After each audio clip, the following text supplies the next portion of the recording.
નમસ્કાર વિદ્યાર્થી મિત્રો, ધોરણ 5 વિષય ગણિત પ્રકરણ 1 રાષ્ટ્રીય ફળ કેરી, જેમાં આપણે પાઠ્યપુસ્તકનો પાના નંબર 1 થી 3 ભાગ 1માં અભ્યાસ કરીશું. હું તમને દરેક પાઠ્યપુસ્તકના દરેક પ્રશ્નો જે અંદર પાઠમાં પ્રકરણમાં આપેલા છે તેના દરેક પ્રશ્નોનો હું સોલ્યુશન અને વ્યવહારિક દાખલાઓનું સોલ્યુશન પણ તમને કરાવીશ, જેથી તમે વિડીયોને પૂરેપૂરો જોઈ અને પૂરેપૂરા પ્રકરણનો અભ્યાસ સચોટતાથી કરો તેવી આશા રાખું છું. તો આપણે શરૂઆત કરીએ પ્રકરણ 1ની. કાનજી સુણે કોયલ કેરી કુંજ કેરી બગીચે. હવે આ જે આપણને આપેલું છે એ શું આપ્યું છે?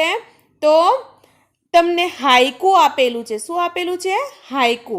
હાઈકુ કોને કહેવાય? હું તમને પહેલાં સમજાવીશ. હાઈકુ કોને કહેવાય? આ કાનજી સુણે કોયલ કેરી કુંજ કેરી બગીચે. તો આજે 1, 2 અને 3, 4, 5, તો 5 અક્ષર અહીંયા આ પહેલી જે વાક્ય છે તેમાં 5 અક્ષર છે.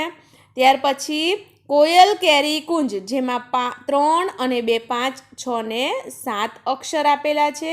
અને ત્યાર પછી કેરી બગીચે, તેમાં 5 અક્ષર આપેલા છે. તો જેનું બંધારણ 5 + 7 + 5નું હોય તેને હાઈકુ કહેવાય છે. આ ખાસ ધ્યાન રાખવાનું, હાઈકુ કહેવાય છે. તેને ટોટલ આપણે કેટલા અક્ષર હોય? તેમાં 17 અક્ષર હોય છે.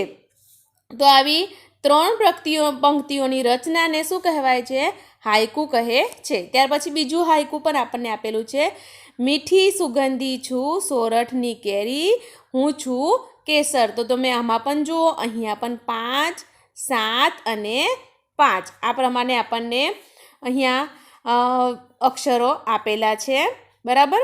તો આ જે હરોળ છે, આ 5 અક્ષર, 7 અક્ષર અને 5 અક્ષરની હરોળ છે, તેને આપણે શું કહીએ છીએ? હાઈકુ કહીએ છીએ. તો ત્યાર પછી આગળ જોઈશું. હવે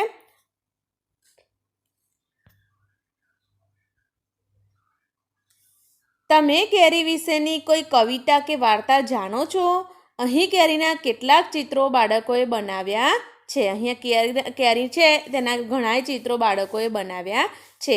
તમે કેરી વિશે કોઈ વાર્તા કે કવિતા કે વાર્તા જાણો છો? તો મેં અહીંયા એક કવિતા લખી છે. હા, હું કેરી વિશેની એક કવિતા જાણું છું, જે વિશે નીચે મુજબ છે. હું ફળોનો રાજા છું, કેરી કહેવાઉં છું, નારંગી પીળો મારો રંગ, મોટી ગોટલી એને સંગ. હું છું રસદાર કેરી, સ્વાદમાં છું ખાટી મીઠી, ગરમીમાં હું આવું છું, પછી છુપાઈ જાઉં છું. તો આ એક કવિતા મેં અહીંયા આપી છે. તો તમારે આ નોટબુકમાં બાજુમાં લખવાની. બરાબર. આ રીતે હું જેટલા પણ પ્રશ્નો આવશે તેનું સોલ્યુશન તમને સમજાવીશ. ત્યાર પછી બીજો પ્રશ્ન છે. જ્યારે તમે કેરી વિશે વિચારો ત્યારે કેવા આકારો તમારા મનમાં આવે? નીચે મુજબનું ચિત્ર બનાવો જેમાં તમે વિચારેલા વિવિધ આકારનો ઉપયોગ થશે. તો અહીંયા આપણે ચિત્ર આપેલું છે કે આપણે વિચાર્યું હોય તે પ્રમાણેના વિવિધ આકારોનો ઉપયોગ થાય છે. અહીંયા અમુક દિલનો શેપ, ગોળનો શેપ, આ રીતના પણ અલગ અલગ ચિત્રો અહીંયા આપેલા છે. ત્યાર પછી બીજું આગળ કહે છે, કેરીને સંસ્કૃતમાં આમ્ર કહેવાય છે. આ ખાસ પોઈન્ટ, કેરીને સંસ્કૃતમાં શું કહેવાય છે? આમ્ર કહેવાય છે. આ આમ્રના આકારો ભરત ગૂંથણ, રંગચિત્રો કે દાગીનામાં સામાન્ય રીતે જોવા મળી જાય છે. આપણે અહીંયા ભરત ગૂંથણનું કામ સાડીની અંદર, દાગીનાની અંદર, કોઈ રંગચિત્ર દોર્યું હોય મહેંદીની અંદર, આ બધામાં આપણે સામાન્ય રીતે કેરીના ચિત્રનો ઉપયોગ કરીએ છીએ. ત્યાર પછી કહે છે, તમારી આજુબાજુ કાપડના પડદા, સાદડી પરના અને અન્ય ચિત્રો જુઓ અને તેમાં રહેલ વિવિધ રંગો આકારની કેરી શોધો. આવી કેરી તમે પણ દોરો. તેમાં એક કરતાં વધુ કેરી ચિત્રો રચી અલગ ભાતચિત્ર પણ બનાવો. તો અહીંયા મેં એકઠી કરી છે ડિઝાઇન કે કઈ કઈ જગ્યાએ હોઈ શકે છે. જો આ સાલની અંદર કેરીની ડિઝાઇન છે, આ સાડીની અંદર છે અને આ ભાતચિત્ર પણ બનાવેલા છે. તો તમારે નોટબુકમાં આ પ્રમાણે ભાતચિત્ર તમારી અનુકૂળતા તમને આવડે તે પ્રમાણેનું પણ તમે દોરી શકો છો. ત્યાર પછી આગળ ગુજરાતના ગીર સોમનાથ જિલ્લાનો તલાડા તાલુકો કેસર કેરીના ઉત્પાદનમાં વિશ્વ પ્રસિદ્ધ છે. કેસર કેરી માટે આપણને પ્રશ્ન પૂછાય કે કેસર કેરી કયા જિલ્લામાં થાય છે, તો ગીર સોમનાથ જિલ્લાના તલાડા તાલુકાના માં કેસર કેરી વિશ્વ પ્રસિદ્ધ છે. અહીંની જમીન કેસર કેરીને ખૂબ જ માફક આવે છે. તલાડા ગીરને કેસર કેરીની રાજધાની પણ કહી શકાય. અહીંની વાડીઓ આંબાવાડીઓ તરીકે ઓળખાય છે. આ આંબાવાડીઓ આ વિસ્તારની જીવાદોરી છે. જીવાદોરી એટલે ત્યાં આપણે જે આંબાવાડીઓ આવેલી હોય તેના દ્વારા જ તેની કમાણી દ્વારા ત્યાંના લોકો જીવન ગુજારતા હોય છે, માટે ત્યાં આંબાવાડીઓ એ વિસ્તારની જીવાદોરી કહેવાય છે. આંબે આવ્યા મોર વાર્તા કહીશું ઓર આ તમે સાંભળ્યું જ હશે.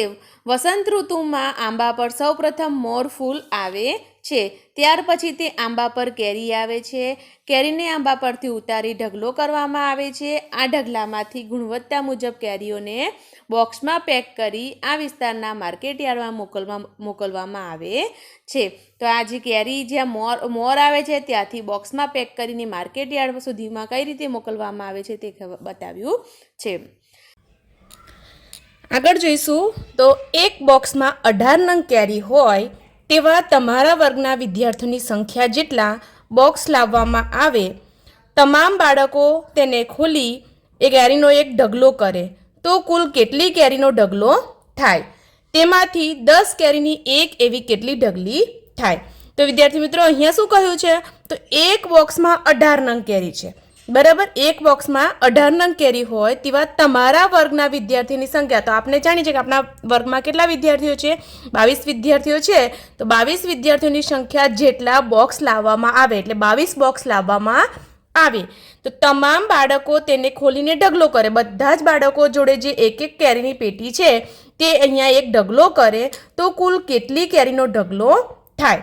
તો અહીંયા એક બોક્સમાં 18 છે, તો આપણે આવા 22 બોક્સ છે તેમાંથી કુલ કેટલી કેરીઓ થશે, કેટલો ઢગલો થશે તે આપણે અહીંયા ગણવાનું છે. તો સૌથી પહેલાં આ પ્રશ્નોને આપણે સોલ્વ કરીએ. તો જુઓ, હું અહીંયા તમને પદ મૂકીને સમજાવું. શું પદ મૂકતા સૌથી પહેલાં બધાએ શીખવાનું છે. જો તમે પદ મૂકતા આવડશે તો દરેક દાખલામાં તમને આસાનીથી ખબર પડશે કે ક્યારે ગુણાકાર થશે, ક્યારે ભાગાકાર થશે. વ્યવહારિક દાખલા માટે તમારે ખાસ આ ધ્યાનમાં રાખવાનું છે. તો અહીંયા જો એક બોક્સમાં 18 નંગ કેરી છે તેવા આપણી જોડે કેટલા બોક્સ થયા? 22 બોક્સ. વિદ્યાર્થીઓની સંખ્યા જેટલા, તો 22 બોક્સમાં કુલ કેટલી કેરીનો ઢગલો થશે? તો આપણને બોક્સની માહિતી આપેલી છે અને કુલ કેટલી કેરીઓ થશે તે શોધવાનું છે. તો અહીંયા આ પ્રમાણે આપણે પદ મૂકવાનું કે એક બોક્સમાં 18 કેરી. કેટલી છે? એક બોક્સમાં 18 કેરી. તો એવા કેટલા બોક્સ છે? 22 બોક્સ. 22 બોક્સમાં કેટલી કેરી? તો અહીંયા જો પ્રશ્નાર્થ ચિહ્ન જે શોધવાનું છે, અહીંયા જે ભાગમાં આવે છે કેરી શોધવાની છે, તો કેરી અહીંયા બોક્સ છે તો અહીંયા બોક્સની જ માહિતી લખવાની છે. તમારે પછી ઊંધું કરવાનું નથી કે અહીંયા એક બોક્સમાં 18 કેરી પછી અહીંયા તમે કેટલી કેરીના 22 બોક્સ, આવું ઊંધું થવું જોઈએ નહીં. આ ખાસ ધ્યાન રાખવાનું. તો જુઓ, એક બોક્સમાં 18 કેરી તો 22 બોક્સમાં કેટલી? હવે જે આ સામસામે જે સંખ્યા આવે છે તે બંને સંખ્યાનો શું કરવાનો? ગુણાકાર. જો અહીંયા જે સંખ્યા આવે તેને ભાગાકારમાં લેવાનું. એક હોય તે વખતે કંઈ પણ કરવાની જરૂર નથી. તો અહીંયા આપણે શું કરીશું? 22 ગુણ્યા 18. બરાબર, આ રીતે તમારે લખવાની ટેવ પાડી જ દેવાની. તમને અત્યારે નથી ફાવતું તો ગુણાકાર સાઈડમાં કરી દેવાનો. બરાબર, 22 ગુણ્યા 18 આ સાઈડમાં કરી દેવાનું. પણ લખવાની માહિતી તો ફક્ત સેમ આ જ રીતે તમારે કરવાની છે. બરાબરનું ચિહ્ન કરીને જ ગણતરી કરવાની. તો અહીંયા જો બે સંખ્યાનો આપણે પહેલાં એક મૂકીશું 0. 2 એકા 2, 2 એકા 2. પાછળની સંખ્યાથી ગુણાકાર કરીએ તો 8 દુ 16 નો 6 વધી 1, 8 દુ 16 ને 1 17.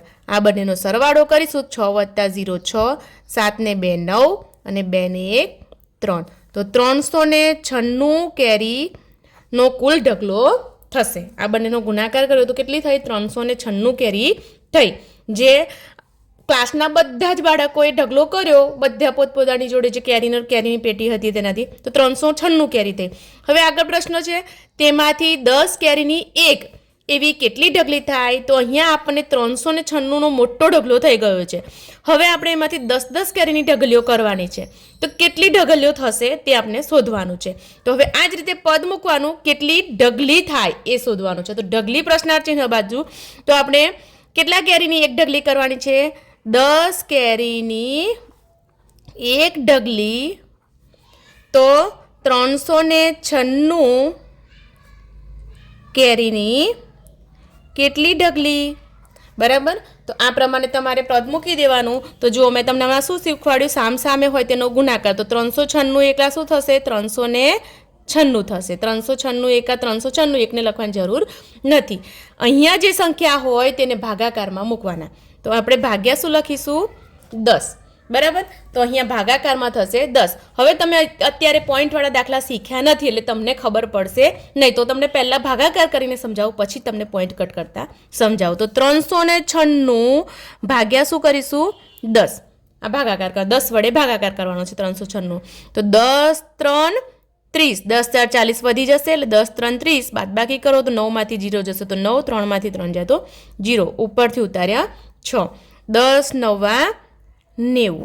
બરાબર. એટલે અહીંયા વધ્યા 6, અહીંયા થઈ ગયા 0. હવે 6 વડે ભાગાકાર થતો નથી. તો અહીંયા જે શેષ વધ્યો છે, બરાબર, અને હવે પોઈન્ટમાં ગણો.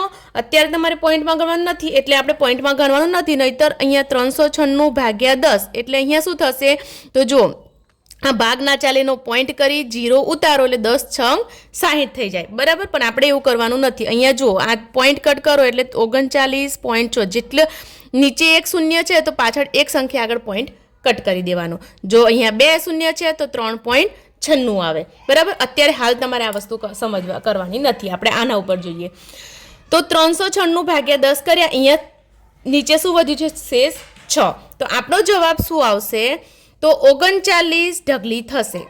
આ ઉપર જે છે ભાગફળ મળ્યું છે તો 39 ઢગલી થશે. અને નીચે જે શેષ વધ્યો છે તો 6 કેરી શું થશે? વધશે. બરાબર. આ શેષ વધ્યો છે, 6 કેરી વધશે. આગળ હું તમને આગળ બીજું જે આ પોઈન્ટ વાળું છે એ આગળના જ્યારે તમારે પ્રકરણ આવશે તો ડીપમાં સમજાવીશ. તો આ જવાબ મળ્યો આપણને 39 ઢગલી થશે. તો સમજણ પડી? એક બોક્સમાં 18 કેરી, 22 બોક્સમાં કેટલી? તો આપણને ટોટલ વિદ્યાર્થીઓના સંખ્યા જેટલી કેરી મળી. હવે એ જ કેરીની 10-10 ઢગલીઓ કરી છે તો આપણને શું મળી? જવાબ 39 ઢગલી થશે અને 6 કેરી વધશે. ત્યાર પછી આગળ પ્રશ્ન છે, સારું, એક જ આંબામાંથી સિઝન દરમિયાન, હવે સોરી અહીંયા રહી ગયું છે, એક આંબાવાડીમાં કેટલા આંબા હોય તેનું અનુમાન કરો. એટલે આપણે અનુમાન કરીને ચાલવાનું છે કે એક આંબાવાડીમાં કેટલા આંબા હોય તેનું અનુમાન કરી અને આ પ્રશ્નોના જવાબ આપવાના છે. તો સારું, એક જ આંબામાંથી સિઝન દરમિયાન 12 કિલોગ્રામ વજનના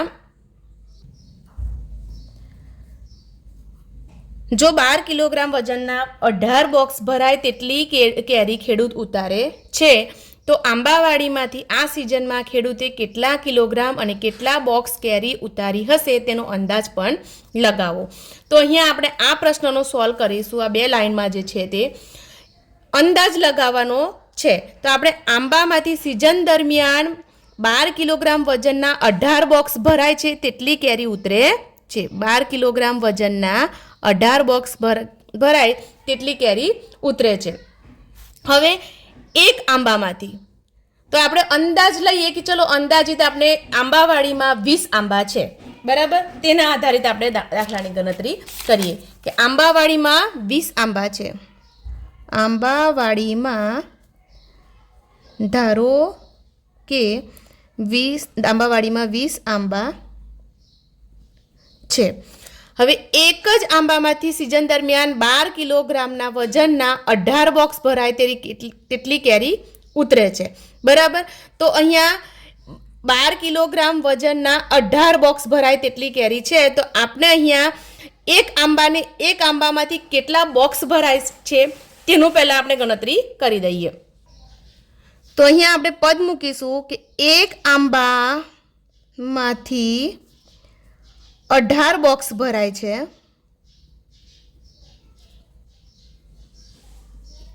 બરાબર. તો એવા આપણી જોડે કેટલા અંદાજિત આપણે 20 આંબા લીધા તો 20 આંબામાંથી કેટલા બોક્સ ભરાય, બરાબર. આ આપણો પદ મૂકાયો. તો અહીંયા આપણે સામસામે શું કરીશું? ગુણાકાર. તો 20 ગુણ્યા 18. હવે ડાયરેક્ટ ગુણાકાર કરતાં સમજાવું તમને. તો અહીંયા તમારે સાઈડમાં ગુણાકાર ના કરો તો 18 દુ 36. પાછળ એક શૂન્ય છે તે લગાવી દો. તો 360 બોક્સ ભરાય છે આંબાવાડીમાંથી, બરાબર. કુલ 20 આંબામાંથી 360 બોક્સ કેરી ઉતરે છે. હવે બે પ્રશ્ન છે કે કેટલા બોક્સ કેરી ઉતારી શકાય અને કેટલા કિલોગ્રામ. તો આપણે આ જ બોક્સને કિલોગ્રામમાં પણ ફેરવી શકીએ, બરાબર. કે 18 બોક્સ હોય તે વખત 12 કિલોગ્રામ વજનના 18 બોક્સ, એટલે એક બોક્સમાં 12 કિલો વજન હશે એવા 18 બોક્સ છે, બરાબર. તો આપણે અહીંયા 360 બોક્સ મળ્યા છે. તો આપણે સીધું ગણતરી કરીશું કે એક બોક્સમાં કેટલી કેરી છે? એક બોક્સમાં 12 કિલોગ્રામ વજનની, એટલે 12 કિલોગ્રામ કેરી આવે છે. તો અહીંયા આપણી જોડે ટોટલ 360 બોક્સ ભરાયા. તો 360 બોક્સમાં કેટલા કિગ્રા કેરી થશે? ખ્યાલ આવ્યો? આપણી જોડે ટોટલ આંબાવાડીમાં 360 બોક્સ ભરાયા છે. હવે આપણે કેટલા કિલોગ્રામ કેરી થઈ? 360 બોક્સ છે એ કેટલા કિલોગ્રામ થઈ? તો એક બોક્સમાં 12 કિલોગ્રામ વજન કેરી સમાય છે. તો એવા 360 બોક્સમાં કેટલા કિલોગ્રામ કેરી સમાશે? તો આપણે શું કરીશું? સામસામે સંખ્યાનો ગુણાકાર. 360 ગુણ્યા 12. હવે આ બંનેનો ગુણાકાર કરીએ એટલે 360 ગુણ્યા 12. જો પાછળની સંખ્યાનો 0 લગાવીએ, એકને 0 જોડે ગુણીશું તો 0, 6 એકા 6, 3 એકા 3. બેને 0 જોડે ગુણાકાર કરીએ તો 0, 6 દુ 12 નો 2 વધી 1, 3 દુ 6 ને 1 7. ચલો ગુણાકાર સરવાળો કરીએ. 0, 2, 6, 6, 12 ને 13 નો 3 વધી 1, 3 ને 1 4. તો 4320 કિગ્રા આંબાવાડીમાંથી કેરી ઉતરશે. આપણે જે અંદાજ લગાવ્યો 20 કિલોગ્રામ કેરી પ્રમાણે, બરાબર. તો તમારે સૌથી પહેલાં આંબાવાડીમાં આંબા કેટલા છે? 20 આંબા છે. એક આંબાનો માંથી આપણને 18 બોક્સ ભરાય છે, બરાબર. તો એવા 20 આંબામાંથી કેટલા બોક્સ ભરાય છે? તો 20 આંબામાંથી 360 બોક્સ ભરાય છે. હવે આ 360 બોક્સ એક કેરી કેટલા કિલોગ્રામ થઈ?